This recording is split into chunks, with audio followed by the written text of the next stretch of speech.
Y quiero compartir con ustedes en esta mañana una conferencia que podría yo llamar una de las más difíciles, dado el tema tan profundo y la controversia tan grande que existe acerca del ateísmo. No cabe duda que el siglo XX fue caracterizado por ser el siglo donde más grandes descubrimientos científicos se llevaron a cabo y por haber sido el siglo donde más avances tecnológicos se desarrollaron.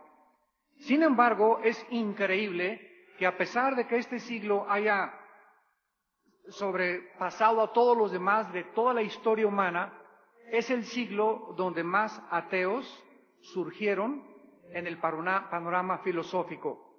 Y para que nosotros podamos entender y profundizarnos un poco más acerca del ateísmo, es importante que comprendamos sus raíces y que podamos comprender también la profunda naturaleza del corazón humano. Aproximadamente en los siglos XIV, XV y XVI, volvió a resurgir en Europa lo que se conoce como el Renacimiento. En la palabra francés significa renacer, y es un término que se comenzó a usar para connotar la revolución que tuvo lugar durante 300 años en Europa y cuyos efectos comenzaron a sentirse con más fuerza, principalmente en el siglo XX. Lo que renació en Europa fue la cultura clásica que floreció durante muchos años en lo que se conoce como la época de oro de la filosofía griega y que fue sepultada por la Edad Media. Entonces en Europa volvió otra vez a desenterrarse todo lo que era la arquitectura, la pintura, la escultura, la música, la ciencia, pero principalmente se le puso énfasis a dos cosas particulares. En primer lugar, el empirismo. La palabra empírico significa yo no voy a creer nada de lo que yo no pueda ver, de lo que yo no pueda oír, de lo que no pueda gustar o percibir con mis 5 sentidos. El empirismo prevaleció fuertemente y después comenzó a ponerse mucho énfasis en lo que se conoció también como el humanismo, ya que los mismos filósofos Epicurio y Aristóteles comenzaron a enseñar que el ser humano era autónomo y autosuficiente y que el conocimiento era lo único que necesitábamos para poder percibir el universo. Dentro de este tipo de cultura que se llamó el Renacimiento, se acuñó una frase que dice: el hombre es la medida de todo. O sea, el ser humano va a alcanzar el desarrollo del mundo, el ser humano no necesita ninguna cosa espiritual, no necesita absolutamente adentrarse en ningún misterio, el hombre es capaz de poder resolver sus problemas y de poder profundizar filosóficamente acerca de su origen, su identidad y su futuro. Durante esta época, más o menos en el siglo XV, surgió un hombre llamado René Descartes. Dentro del Renacimiento, René Descartes, un francés, se le comenzó a llamar el padre de la filosofía moderna. Vivió una época de gran escepticismo en Europa, cuando todos los antiguos sistemas de creencias fueron desafiados por los nuevos descubrimientos científicos. Descartes se convierte en el padre del racionalismo moderno, que establece la siguiente tesis: la razón pura es la única fuente de todo el conocimiento humano y suficiente para resolver todos los problemas relacionados con la naturaleza y el destino humano. No es difícil hacer notar, pues, que el racionalismo, como el empirismo, comenzaron a centrarse en el ego del ser humano. Posteriormente surgió Emmanuel Kant en el siglo XVI-XVII y él resaltó en Alemania la época del escepticismo. Su primer libro de Kant, cuando tenía él 57 años, se llamó La crítica pura de la razón. Kant escribió y dijo: el conocimiento válido está centrado en el ser humano, no en Dios, negando al mismo tiempo que Dios no existía. Y comenzó a mezclarse el empirismo con el humanismo y con el ateísmo, dando lugar a Hegel, otro hombre que surge y comienza a quitar sus ojos del ser humano y comienza Hegel a ponerlos en el Estado. Escuchen lo que dijo Hegel acerca de su más importante declaración filosófica. El absoluto universal debe ser encontrado en el Estado, porque el Estado es la idea divina tal como existe en esta tierra. Por lo tanto, debemos adorar al Estado como la manifestación de lo divino en la tierra. El Estado es la marcha de Dios a través del tiempo. Esto fue escrito en su libro La sociedad abierta y sus enemigos. No es difícil, pues, al comenzar a percibir este tipo de pensamientos y de filosofías, de qué manera se convirtió en el alimento de la mayor parte de los dictadores del siglo XX. Carlos Marx, en el siglo XVIII-XIX, provenía de una familia judía. Educado religiosamente, se convierte al ateísmo cuando era muchacho. En 1848 conoce a Federico Engels y publican el Manifiesto Comunista, donde comienzan a incitar a los obreros para que se derroquen a la clase burguesa, o esto es, a los que gobernaban. Una de las cláusulas del Manifiesto Comunista dice lo siguiente: el comunismo tiene abolido todas las religiones y toda la moral. No existe ninguna moral más que la establecida por el sistema comunista.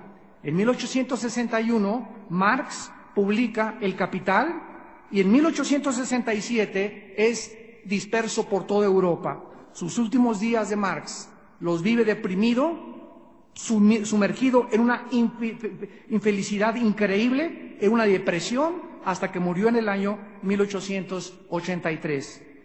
Marx creía que el universo era cerrado, que no había Dios, y para él todo tenía una explicación natural. En lugar de la dialéctica idealista de Hegel, Marx desarrolla la dialéctica materialista, donde él cree que las fuerzas económicas de la sociedad son el motor que va a llevar a la historia a un ideal. Todos estos hombres comenzaron a permear el siglo XX y surgió en 1870 Vladimir Lenin, un revolucionario ruso que, endurecido y cansado de trabajar y de ser explotado por un sistema capitalista en Rusia, organiza la revolución bolchevique en 1917. La palabra bolchevique en el ruso significa la mayoría. En 1918, Lenin le quita todos los derechos a todos los sacerdotes, a todos los obispos, cierra las iglesias y los califica de idiotas improductivos por la causa del comunismo. Se prohíbe hablar de Dios en todas las escuelas, en todas las universidades de Rusia. Las iglesias y las catedrales son cerradas, otras destruidas y otras convertidas en museos. Todos los que rehusaron abandonar su fe en Dios fueron confinados a prisiones, pabellones psiquiátricos y a campos de concentración, y otros a la misma tumba. A la muerte de Lenin surge José Stalin, 1879, muere en 1953, y él era un seminarista, quería ser sacerdote, pero más tarde se convierte en ateo al no encontrar en su religión las respuestas que él decía estaba buscando. Se convierte en uno de los principales arquitectos de la Unión de las Repúblicas Soviéticas Socialistas y comienza a imponer las ideas de Hegel, de Marx y de Nikolai Lenin. En un solo año, Stalin produce 15 millones de libros ateos, encarcela a más de 18 millones de personas, asesina a más de 10 millones de personas porque creían en Dios. Antes de morir y estando en agonía, le dijo a su hija, levantando el puño contra el cielo: veo lobos que vienen a devorarme, quítenmelos de encima. Muere Stalin y surge en 1949 un revolucionario comunista llamado Mao Zedong. Establece la República China, expulsa a todos los que creían en Dios, a todos los misioneros, quema todas las iglesias y todas las organizaciones cristianas y comienza la persecución en los que creían en Dios. Murieron aproximadamente en el tipo de gobierno de Mao Zedong 25,000 personas al mes. Miles fueron muertos por la cruel y despiadada persecución de Mao Zedong, pues Mao decía, la única manera de acelerar la revolución marxista es asesinando a los que creen en Dios. Al final de su vida, Mao Zedong, con una mente totalmente enferma, paranoica y esquizofrénica, comienza a oscilar y a repetir como un loco y a sus cercanos colaboradores, gritando, mi cuerpo tiene muchas enfermedades y solo sé que tengo una cita con Dios. Esta cita se cumple el 9 de septiembre de 1976, cuando Mao Zedong muere. Vemos después que toda esta filosofía que comienza a permear Europa y comienza a adentrarse en las mentes de los pensadores en las universidades, hacen que muchos actualmente puedan de una forma más fría comenzar a examinar de qué forma el ateísmo ha contribuido en la historia humana para el derramamiento de sangre más grande que la historia ha conocido, que fue en el siglo XX. Si nosotros pudiéramos tener a Carlos Marx ahorita, y esto lo hago continuamente cuando soy invitado a universidades a tener diálogos con los estudiantes marxistas, hay 3 preguntas que siempre me ha gustado hacerles. Y la primera es la siguiente: si no hay Dios y no existe un absoluto más allá de la existencia de la materia, entonces, ¿cómo puede haber una fuente final de la verdad, como un punto de referencia a través del cual todo un sistema objetivo de ley y de orden puede imponerse? Si no hay Dios, entonces va a venir el presidente de España y va a decir, bueno, aquí en España la marihuana es permitida, en México tienen ustedes sus leyes y nosotros caeríamos en un relativismo, donde cada quien establecería su moral, sin existir un punto de referencia objetivo para la ley y para la moral. En segundo lugar, si el ser humano no es nada más que materia, como estableció Carlos Marx, ¿de dónde sacó el ser humano, señores ateos, su voluntad, su conciencia, sus impulsos creativos, su sentido de adoración, que no lo tienen los changos, que no lo tienen los conejos, que no lo tienen las jirafas, y sus aspiraciones y su esperanza y su imaginación en un mundo que está más allá del mundo material? A través de la historia, todos los sociólogos lo pueden corroborar, no ha existido una sola civilización, una sola tribu, una sola nación, una sola lengua que no hayan adorado a algo o a alguien. El ser humano trae impregnado en su alma, en su conciencia, una razón de que algo tiene que ser más allá de nuestra vida. Y si el ser humano no sabe a quién adorar, el ser humano se levanta una piedra y adora la piedra, o adora la luna, o se van a las pirámides de Teotihuacán a cargarse energía, o adoran al sol, o adoran a los signos del zodiaco, o ahora está de moda a la madre naturaleza. Imagínense nada más. Se le llama a la naturaleza diosa. Ahora ya no es un dios, ahora es una diosa.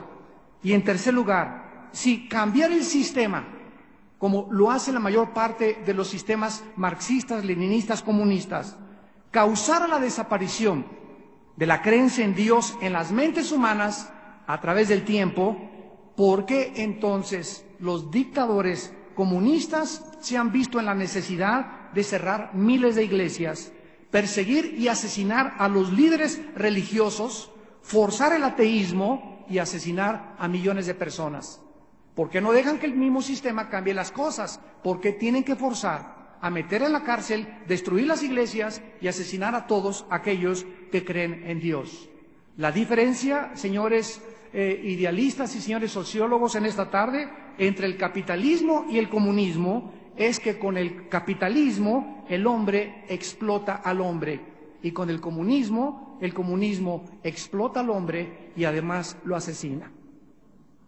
Uno de los más grandes ateos de la historia, y cuya filosofía influyó en Adolfo Hitler, fue el alemán Friedrich Nietzsche, o Nietzsche. Nació en 1844 y murió en el año 1900. Él fue hijo de un ministro religioso y conocido por su famosa frase en su libro Así hablaba Zaratustra y el Anticristo, Dios está muerto. Según Nietzsche, Dios fue creado por el hombre y no Dios creó al hombre. Nietzsche se comenzó a ver a sí mismo como un profeta que era ¿enviado por quién? Para liberar a la raza humana de sus virtudes religiosas como la humildad, la bondad y la mansedumbre, la cual él dijo eran la moral de la manada. Despreció Nietzsche la muerte de Jesucristo y dijo que la muerte de Jesucristo no era más que la moral de los esclavos. El hombre no debería ser manso, el hombre no debería ser humilde, el hombre no debería ser bondadoso. Eso era para los esclavos y la filosofía de la manada. Soñó con una superraza que en alemán le llamó Übermensch, que significa Superman en alemán. No es difícil percibir por qué Hitler adopta la filosofía de Nietzsche para edificar su cruel, infame y sanguinario Tercer Reich. Hitler intenta, siguiendo a Marx, siguiendo a Lenin, siguiendo a Nietzsche, crear una superraza asesinando a los débiles, a los judíos, a los lisiados, a los homosexuales, a los paralíticos, y haciendo experimentos con cada uno de ellos, a quienes él calificó como ratones de la raza humana. En uno de los más grandes campos de concentración, en Auschwitz, al sur de Polonia, fueron masacradas 12.000 personas diarias por cerca de 3 años. Esta cifra sobrepasó los 6 millones de judíos al acabar la Segunda Guerra Mundial. Los campos de concentración, damas y caballeros, fueron la última consecuencia de la teoría de que el ser humano no es más que el producto de la herencia y de su medio ambiente. Las palabras de Hitler reflejan claramente qué demente se encontraba. Dijo así: he librado a Alemania de sus estúpidas e idiotas falacias de la conciencia y la moral. Vamos a entrenar a los jóvenes ante quienes el mundo temblará. Buscamos a jóvenes capaces de violencia, impetuosos y crédulos. No permitiremos en Alemania la debilidad. Los últimos días de Nietzsche los pasó en total demencia, acelerados por enfermedades venéreas que adquirió. Después de una vida de estar explorando la ansiedad, el enojo, el sufrimiento, la búsqueda por la dignidad de este hombre lo envió a un hospital psiquiátrico. Cuando quedó confinado y en el hospital ya no lo aguantaban a Nietzsche, lo mandaron a su casa. Y su hermana siguió los principios porque en lugar de manifestarle a su hermano, ya loco en su casa, golpeándose contra las paredes, se iba contra el piano y comenzaba a gritar que era homosexual y que era mujer. La hermana comienza a cobrarle a la gente un boleto para que entraran a ver a su hermano loco. Porque ella siguió su filosofía, que no es de los débiles la vida. Nietzsche pagó por completamente su boleto para conocer el ateísmo y saber a dónde le conduciría. Quiso tomar la vida sin tomar en cuenta a Dios, sin nada que obstruyera su visión, y lo que fue y lo que vio fue agonizante para su mente. No vio nada más allá de sus propias conclusiones egoístas. No oyó ninguna voz que le pudiera aconsejarle acerca de la vida y de la realidad del universo. No vio ninguna luz al final de su túnel y experimentó una soledad y una angustia tan profundas en su existencia que le llevaron a terminar totalmente en la insanidad mental. Antes de morir, había un letrero en la casa de Nietzsche que decía: Dios está muerto. Cuando murió, alguien puso arriba: Dios está vivo, Nietzsche se murió.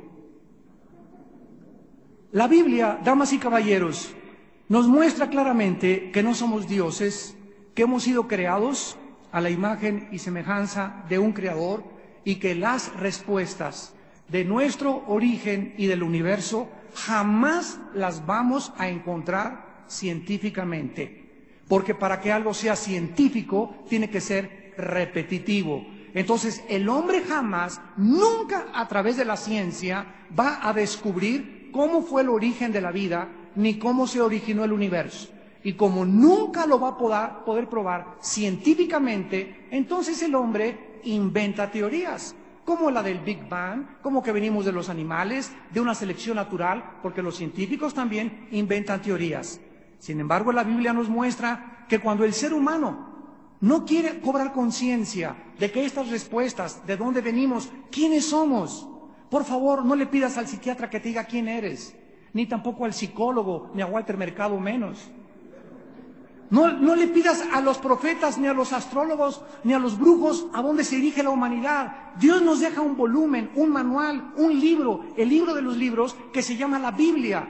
Y en este libro encontramos el precio que las personas aquí en este mundo, en la corta vida que Dios nos ha dado, se paga cuando queremos rechazar que existe algo más allá, que trasciende nuestra mente finita y nuestra limitación de nuestra intelectualidad, y que se llama Dios.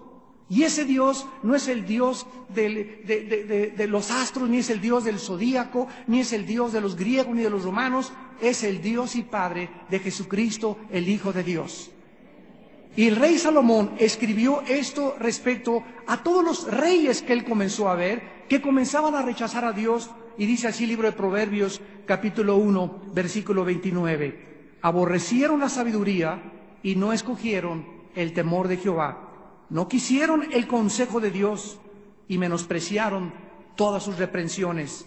Comerán el fruto de su camino. Serán hastiados de sus propios consejos, porque el desvío de los ignorantes los matará, y la prosperidad de los necios los echará a perder. Mas el que me oyere, dice el Señor, habitará confiadamente, vivirá tranquilo, sin temor del mal, y conocerá la verdad, y la verdad te hará libre.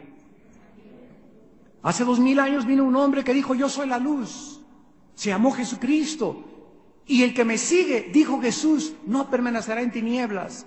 Yo cuando antes de ser cristiano comencé a buscar también, yo era marxista y me fascinaba la dialéctica materialista y formé parte del Partido Comunista Mexicano y buscaba con los gurús y me quería ir como los lamas a la India, me quería rapar y quería ser lama y quería buscando en el misticismo, el Lobsang Rampa, el cordón de plata, etcétera, el tercer ojo y todas esas cosas en las que algo nos dice que trasciende nuestra capacidad intelectual y que existe algo que no podemos percibir. Fue cuando yo me di cuenta verdaderamente de que la Biblia era un libro totalmente único, peculiar, absolutamente diferente, con los registros más antiguos de la ciencia, de la genética, de la química, de la geografía, de la física, de la arqueología, de la antropología.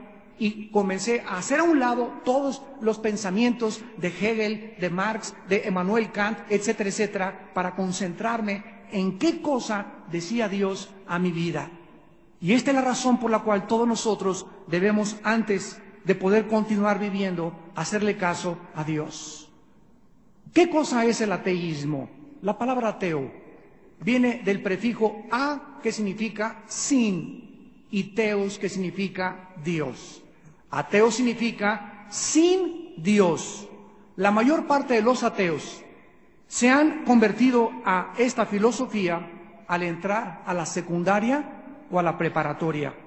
¿Por qué? Porque sus maestros les enseñaron que es interesante y que es de mucha intelectualidad negar a Dios, y que el cristianismo y la ciencia se contradicen.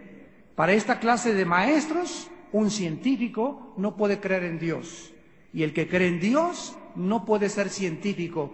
Permítanme contradecirles, señores maestros, porque Luis Pasteur fue uno de los más grandes cristianos que conoció el siglo. Isaac Newton, Blaise Pascal, el científico francés, han sido de los más grandes científicos que han habido en la historia, y que ellos confesaron su fe en el Dios de la Biblia. Pero, ¿por qué no quiere la gente creer en Dios? Permítanme decirles que hay 5 clases de ateos. En primer lugar, los ateos orgullosos. En el Salmo 10, versículo 4, la Biblia dice estas palabras. Salmo 10, versículo 4. El malo, por el orgullo de su corazón, no busca a Dios. No hay Dios en ninguno de sus pensamientos. Estas personas soberbias generalmente se endiosan a sí mismas, prefieren no creer en Dios porque saben que su conducta no armoniza con la santidad y la justicia divina. En otras palabras, hay muchos ateos que son ateos no por falta de evidencias, porque las evidencias sobran, sino porque no les conviene creer en Dios. El otro día conocí a una muchacha, ¿verdad?, que era homosexual, y comenzó ahí en el aeropuerto, yo iba con mi hijo a hablarme de que ella era atea, comenzamos a entablar una conversación, y después supe, ¿verdad?, que esta muchacha pues le gustaban las mujeres. Entonces le dije, mira, tu problema por el cual ni siquiera quieres oír de Dios, y 3 veces me cayó, le dije, tienes un problema moral.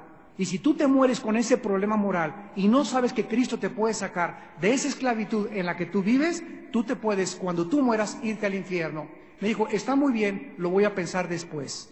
Pero la mayor parte de los ateos no les conviene creer en Dios por la vida que llevan. En segundo lugar, hay ateos por conveniencia.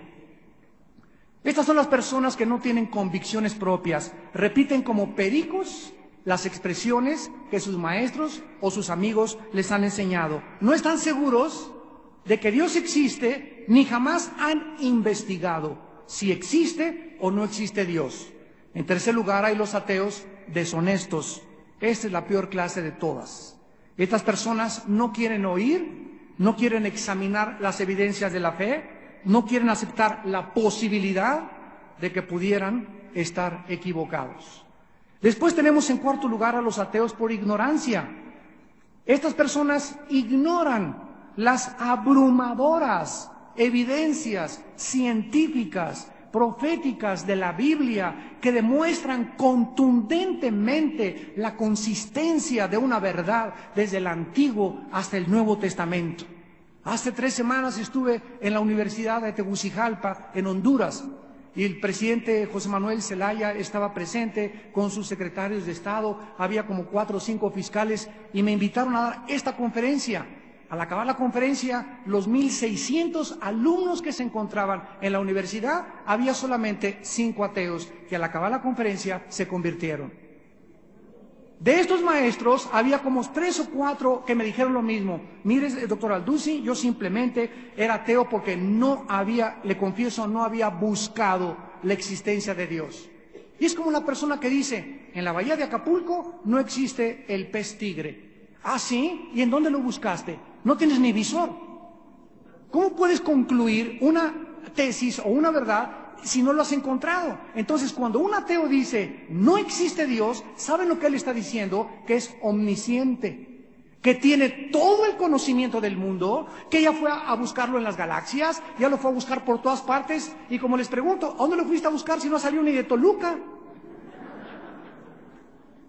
Es increíble el orgullo y la soberbia que existe filosóficamente detrás de una persona. Y en quinto lugar, los ateos prácticos. Estos son los que dicen que creen en Dios, pero viven como si no existiera Dios. Ateos prácticos. Vamos a ver algunos argumentos que esgrimen los ateos en su defensa para no creer en Dios. Tanto el ateísmo como el escepticismo son filosofías, una que no está segura que existe Dios y el otro que niega totalmente a Dios. En primer lugar, los ateos dicen este argumento: el concepto de un Dios es irracional porque asume la idea que Dios tiene la causa de su existencia en sí mismo. Esta asunción, señores ateos, es totalmente incorrecta porque físicamente está demostrado que todo efecto tiene una causa. Y el día que tú niegues esta ley, te reprueban en física, en química o en matemáticas en la universidad. El universo es el efecto de una causa, por lo que esta causa tiene que estar fuera de nosotros mismos y esta causa tiene que ser Dios. Los filósofos griegos dijeron esto interesante: pienso, luego vivo. Vivo, luego existo. Existo, tiene que haber una causa. Esta causa no está en mí mismo, porque todo efecto tiene una causa. Esta causa tiene que estar fuera de mí. ¿Quién es esa causa? Y esta es la historia del ser humano, buscando la causa, buscando si hay Dios, si no hay Dios. Y eso es lo que se han encauzado todas las religiones y todas las filosofías. ¿Qué dice la Biblia? La Biblia no afirma que Dios se causa a sí mismo. La Biblia enseña que Dios es sin causa. Es como el niño que le pregunta a su mamá, ¿de dónde salió Dios? ¿Qué le contestas? Mira, mijito, Dios no salió de ningún lado, porque si hubiera salido de algo, esa causa, entonces es Dios. Ya el Dios no podía existir porque hay una causa antes que Él. Dios no tiene ninguna causa o razón para existir. Dios es un ser que ha existido por toda la eternidad. En esto se contradicen los ateos en las leyes del efecto y la causa. En segundo lugar, los ateos esgrimen también que el universo siempre ha existido, lo cual está demostrado como una aberración científica. Esta argumentación se centra alrededor de la pregunta que el universo nunca ha tenido un principio y siempre ha estado ahí. Esto lo enseñó Carlos Sagan, el último ateo que murió hace 1 o 2 años en Estados Unidos y uno de los más grandes astrónomos que ha tenido el siglo XX. Científicamente, señores ateos, está comprobado que el universo tuvo una causa. El doctor Robert Jastrow, fundador y director del Instituto Goddard para la Investigación Espacial, dijo: la ciencia demuestra, científicamente está establecido que el universo tuvo en un determinado tiempo la existencia con 3 pruebas científicas. Número 1, el movimiento de las galaxias, que se encuentran continuamente en expansión. Número 2, las leyes, la primera y la segunda ley de la termodinámica, que son la base y el fundamento de toda disciplina académica, científica. ¿Qué dicen las leyes de la termodinámica? Que todo el universo está en un proceso de desintegración, de desgaste de la energía, cuando el Sol pierde millones de toneladas masa cada segundo. Entonces, si el universo tiene un desgaste continuo, no puede decirse que siempre estuvo ahí. O sea, el universo es como si alguien le hubiera dado cuerda y se dirige hacia su final, tal como la Biblia lo establece. Y en tercer lugar, la historia de la vida de las estrellas. Tú ves ahorita en la noche mucho resplandor de estrellas que ya no existen.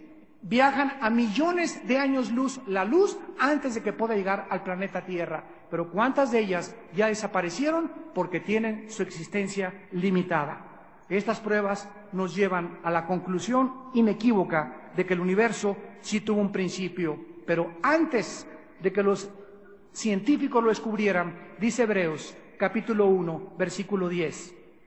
Esto fue escrito hace 2000 años. Tú, Señor, en el principio fundaste la tierra, y los cielos son obra de tus manos. Ellos perecerán. Aquí la Biblia lo establecía hace 2000 años, en el libro de Hebreos, que los cielos iban a desgastarse y a desaparecer algún tiempo, pero tú permaneces. Y todos ellos se envejecerán como una vestidura, lo que estableció miles de años después las leyes de la termodinámica. Y como un vestido los envolverás y serán mudados, porque tú eres el mismo y tus años nunca se acaban. La Biblia establecía principios científicos antes de que los científicos los descubrieran. En tercer lugar, dicen los ateos, el universo surgió espontáneamente. ¿Saben ustedes, señores ateos, dentro de las leyes matemáticas de las probabilidades, cuántas son las probabilidades de que el universo haya surgido espontáneamente? 10 a la 40ª potencia, que es infinito. No existe en las leyes de las probabilidades matemáticamente una sola probabilidad de que del desorden haya surgido el orden. Es exactamente como meter un ventilador y tijeretear las páginas de la Enciclopedia Británica y ponerla en un cuarto y pensar que después de 5 millones de años las páginas se van a poner en la A, la B, la C, la D y en orden. Es exactamente como meterte a las arenas del desierto y creer que las arenas del desierto te encuentras un motor de un Volkswagen y creer que el acumulador, la batería, el sistema perfectamente bien diseñado que tiene un motor, fue hecho por las arenas del desierto después de 10 millones de años. Puedes ponerle 1,000 millones de años y jamás podría tampoco 10 changos en un piano componer la novena sinfónica de Beethoven. Qué increíble que nosotros podamos creer que del desorden surge el orden cuando esto contradice las mismas leyes de la termodinámica. La Biblia dice lo contrario, que Dios creó el orden y del orden vino el desorden. No del desorden vino el orden. Y en cuarto lugar, los ateos, y este es el más, la espada que esgrimen con más certeza los ateos. ¿Cómo pudo Dios haber creado el mal? ¿Por qué si Dios es bueno hay tsunamis? ¿Por qué hay terremotos? ¿Por qué se mueren los niños? ¿Por qué hay tragedias? ¿Qué acaso Dios es misericordioso? ¿Qué acaso Dios no tiene cuidado de su creación? Parecería que viviéramos en un manicomio, en un mundo donde estamos al borde de una tercera guerra mundial. ¿Cuál es la respuesta de la Biblia a esta pregunta? En primer lugar, la Biblia dice que Dios no es el autor del mal, sino que Él permitió que el mal entrara al universo. Escúcheme con mucho cuidado, en la línea de la lógica elemental. Dios tuvo 3 oportunidades, opciones para poder haber creado. Una, no haber creado nada. Así que Él siempre existió sin crear serafines ni querubines, que no exista nada. Pudo haber tenido esa opción. 2, haber creado un universo donde no existiera el mal. Ese es el que tú hubieras escogido si tú fueras Dios, pero no eres Dios. Y en tercer lugar, Dios escogió crear un universo donde en su profunda sabiduría permitió que la maldad entrara al universo.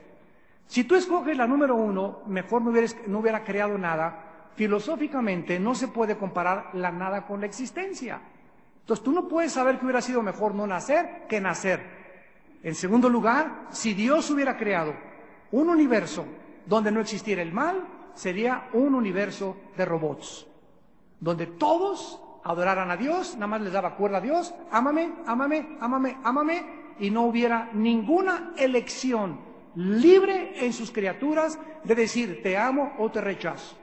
Dios crea criaturas, comenzando con Lucifer, el príncipe que se convirtió de las tinieblas después de su caída, para que él pudiera decidir adorarlo y seguir siendo el director de la alabanza y de la adoración en el cielo, o precipitar su caída y arrastrar a la tercera parte de los ángeles junto con él. Dios creó a Lucifer, y en Lucifer existía, como en Adán y Eva, como tú cuando tú naces y yo nazco, para que tengamos la libertad de decidir nuestra vida, como Nietzsche lo decidió, como Hitler lo decidió, como muchos, ese potencial que tenemos como humanos de encauzarlo hacia el mal o hacia el bien. Tú puedes ser sabio diabólicamente como Al Capone, como Hitler, que era un sabio, era una sabiduría diabólica, o pudo haber hecho estos hombres encauzado su sabiduría y su conocimiento hacia el bien. Sin embargo, si Dios no hubiera creado esto, no hubiera existido el riesgo de que pudieran las criaturas poder elegir amarle finalmente. ¿Por qué creen ustedes, damas y caballeros, que va a haber un juicio final, donde estaremos todos delante de Dios cuando tú mueras, cuando yo muera, y donde cada uno de nosotros va a pasar al frente? Ahí no vas a tener ningún argumento, no vas a poder alegar nada. Los ángeles estarán a la derecha, los ángeles a la izquierda, ahí estará la iglesia, estarán los cristianos como el gran jurado, y ahí Dios te va a decir que no envía a nadie al infierno sin antes haberlo amado. No hay una sola criatura que esté en el infierno que no haya sido amada antes por Dios, y que no haya tenido la oportunidad, como la tienes tú en esta mañana, de reflexionar en tu vida y estar consciente de la grande necesidad que tú tienes de Dios. ¿Por qué permitió Dios el mal en el universo? Por el abuso de la libertad de las criaturas. ¿Qué es la maldad? El abuso de la libertad que Dios nos dio. Dios no es el autor del mal. Y finalmente, terminemos con la lógica de la razón, porque estamos hablando de filosofía. ¿Qué sucede cuando sacamos a Dios de la ecuación?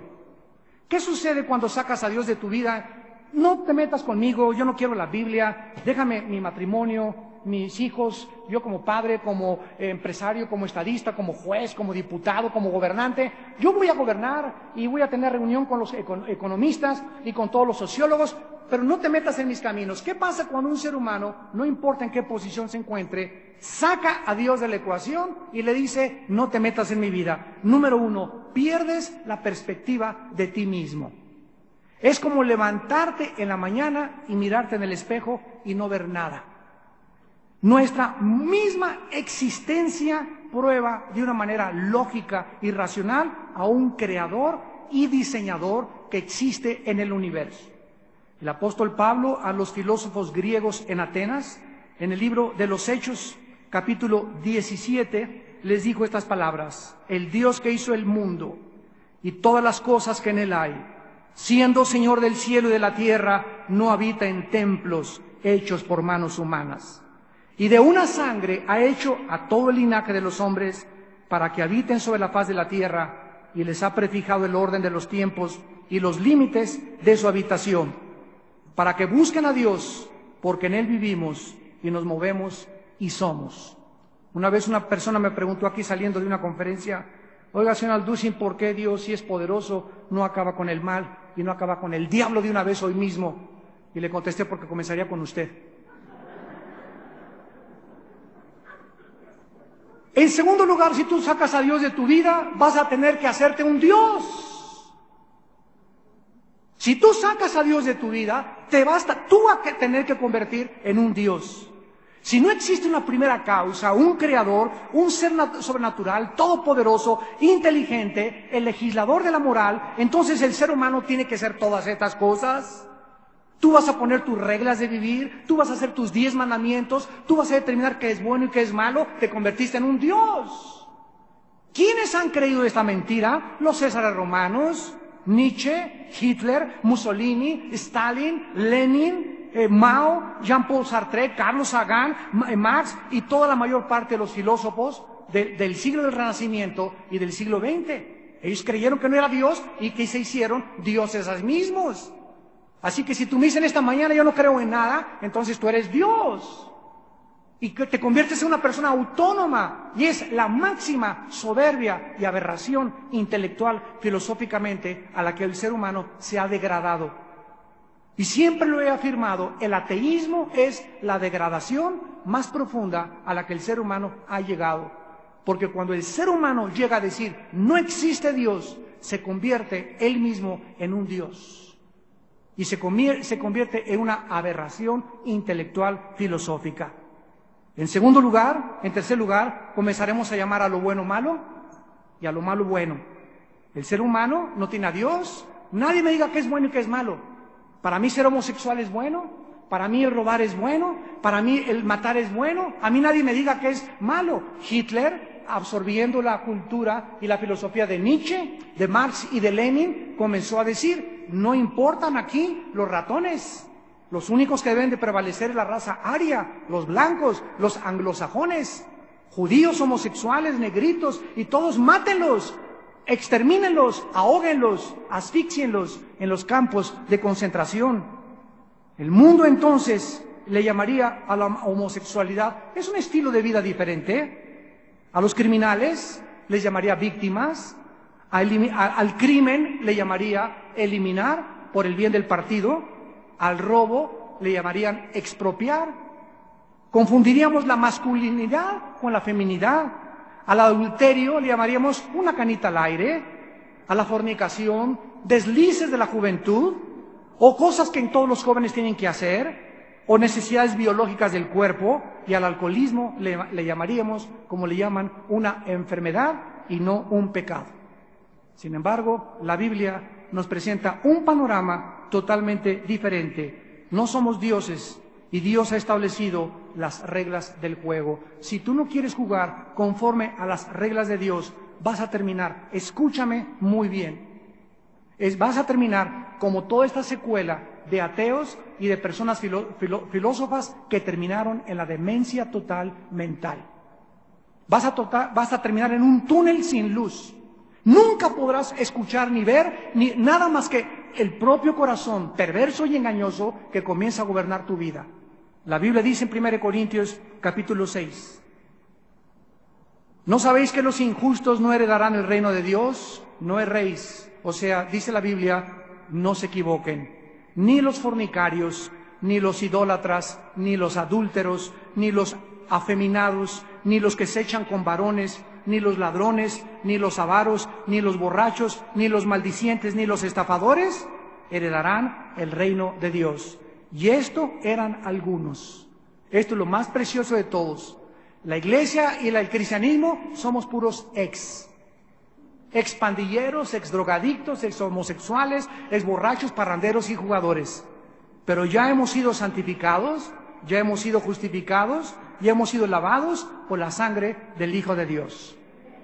Y esas son las buenas noticias que Dios te da a través del Evangelio, que no importa lo que tú hayas hecho en tu vida, no importa que tú me digas en esta tarde, mire, yo he matado a 30 personas, yo he abortado a 10 niños, a mis últimos 3 maridos los tengo enterrados en el jardín de mi casa. Hay perdón en la sangre de Jesucristo. Y vino Cristo al mundo para morir por los pecadores. Pero solamente que tú reconocieras verdaderamente con todas las fuerzas de tu alma que tú necesitas a Dios.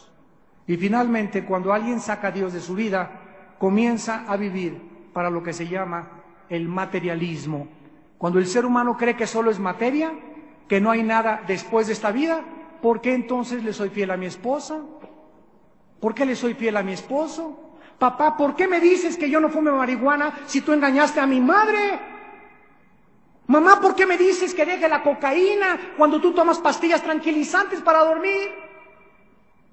¿Cuál es la base moral sobre la cual podamos vivir y edificar nuestras vidas? Si no somos más que materia, ¿quién va a poner las reglas? Mi papá. ¿Y tú por qué, papá? Yo también tengo derecho a poner las mías. Tú pon las tuyas, papá, yo pongo las mías. No tendríamos ningún derecho de acusar a nadie, porque cada quien haría lo que le diera la gana. La vida se vuelve materialista, orgullosa, soberbia, amantes del placer, sin reglas para vivir. ¿Por qué? Porque si me gusta otra mujer, me voy con ella y punto. El que no tranza no avanza. Y si se trata de robar y entro al gobierno, voy a tratar de robar lo más que pueda, o hacer el dinero lo más que pueda, porque se trata de hacer dinero. Al cambio que no hay un juicio, después de la muerte acabamos todos ahí tirados en la arena. Como le dijo Blaise Pascal a un ateo en un debate: señor ateo, usted dice que después de la muerte no hay nada y que ahí acaba todo. Yo digo lo que mi Señor Jesucristo dice, que hay un juicio después de la vida. Entonces le contestó Blaise Pascal al ateo y le dijo: ya sea que usted tenga razón o que yo tenga razón, yo salgo ganando. Porque si usted tiene razón y no hay nada, yo no pierdo nada. Pero si mi Señor tiene razón, ¿qué amolada se va a llevar? Entonces, por el lado que tú le busques, lógicamente, es más todavía coherente creer en Dios. Y finalmente, ¿verdad? Ya no tenemos capacidad para resolver las interrogantes de nuestra vida. Porque cuando sacamos a Dios, más orgullosos se vuelve el ser humano, y toda esta evolución científica y tecnológica convierten al ser humano en un Dios. Y nos encontramos en un mundo al borde de una tercera guerra mundial. Como la Biblia dice en Isaías 24, así va a terminar el mundo. Enfermo, ya no hay clima, no hay primavera, no hay verano, hemos envenenado el aire, hemos envenenado el agua, la comida, hemos hecho el ridículo como administradores, porque le hemos dicho a Dios: quítate de nuestros caminos, no queremos que gobierne sobre nuestras vidas, echemos de nosotros sus cuerdas y seamos libres e independientes y autónomos, porque somos dioses. Damas y caballeros, en esta mañana, tú tienes la oportunidad delante de tus ojos de enfrentarte con la verdad. Y hace 2000 años vino un hombre a morir en una cruz y a dar su vida y su sangre para pagar por nuestros pecados. Ese hombre en la cruz no nos condenó, ni tampoco nos enjuició.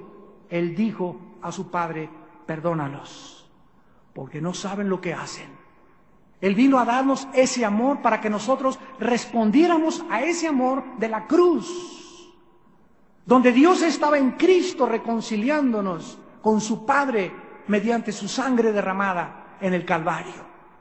Y solo te pide Dios en esta tarde que creas en Él, que creas en lo que Él hizo en nuestro lugar en una cruz. que le rindas tu corazón, que te arrepientas de tus pecados y que le aceptes como tu Salvador. Y tú puedes en esta mañana hacer esta oración en lo más profundo de tu vida, si es que quieres considerar y reflexionar la posibilidad de que Dios existe y que Él en esta mañana puede transformar tu vida, tu matrimonio, tu familia, tu trabajo. Les pido por unos instantes a los que gusten que inclinen su cabeza. Y así con tu rostro inclinado. La Biblia dice que de tal manera amó Dios al mundo que nos dio a su Hijo unigénito, para que cualquiera que en Él crea no se pierda, mas tenga la vida eterna. Mas Dios muestra su amor para con nosotros en que siendo aún pecadores, Cristo murió por nosotros. El herido fue por nuestras rebeliones y molido por nuestros pecados. El castigo de nuestra paz fue sobre Él, y por sus llagas hemos sido nosotros curados. Este es el testimonio que Dios nos ha dado, que en su Hijo está la vida eterna. El que tiene al Hijo tiene la vida. El que no tiene al Hijo no tiene la vida. Ven a Cristo en esta mañana y dile estas palabras en lo profundo de tu corazón. Señor mío y Dios mío, he sido un tonto, he sido una tonta al creer y especular de que tú no existías. O tal vez he dicho que creo, pero vivo haciendo mis propias reglas para vivir. Ahora quiero someterme a tu voluntad, Señor. He comprendido que tú me creaste a tu imagen y semejanza, que no soy animal, ni tampoco va a terminar mi vida en la tumba, en los huesos y en el polvo, porque vienes a resucitar mi cuerpo y a pedirme cuentas de lo que hice mientras estaba en este cuerpo. Creo que la cruz, tu Hijo Jesucristo, pagó con su vida, por su sangre, por mis pecados. Me arrepiento de mi vida, de mi soberbia intelectual, de mis principios morales equivocados, porque ahora he comprendido que yo no pongo las reglas, las pones tú.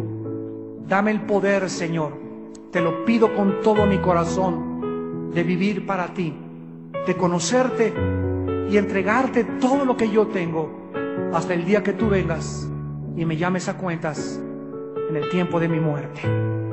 Te lo pido y te doy las gracias en el nombre de Jesús. Amén.